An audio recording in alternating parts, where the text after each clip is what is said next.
এই গুৱাহাটীত থাকে বুলি যে লেভেল ফালি থাকে কিছুমান, তাহাঁতক চাবলৈ মই গুৱাহাটীলৈ আহিছিলোঁ। আজি 4 দিন মানেই হ'ল, না ভালকৈ খাব পাৰিছোঁ, না ভালকৈ শুব পাৰিছোঁ, না ভালকৈ হাগিব পাৰিছোঁ। পানীৰ প্ৰব্লেম, পানী কিনিবলগীয়া হৈছে। এই 2 দিনতে 500-1000 টকাৰ পানীতে গৈছে গাই। ইফালে পেচাব ৰঙা হৈ গৈছে। আৰুনো কি কৰিম কওকচোন, উপায় নাই, সমস্যাই সমস্যা। বৰষুণ দিলেও বানপানী, ঘৰ চৰ উটি যোৱাকৈ, আৰু ইফালে ৰ'দ দিলেও ফাটি ৰ'দ, মানে একদম ফাটি যোৱাকৈ ৰ'দ। আৰু শুনিছিলোঁ আমাৰ মদন খুৰাৰ জীয়েকেও বোলে APSC কোচিং কৰিবলৈ আহিছিলে গুৱাহাটীলৈ, কিন্তু কালি বেলেগেই কোচিং কৰা দেখিলোঁ।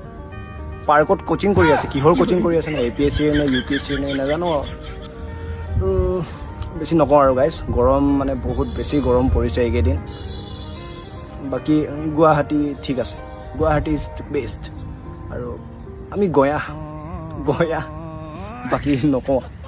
আজি যাওঁগৈ, মাথা চাথা ঘূৰাই গৈছে আৰু গাইজ।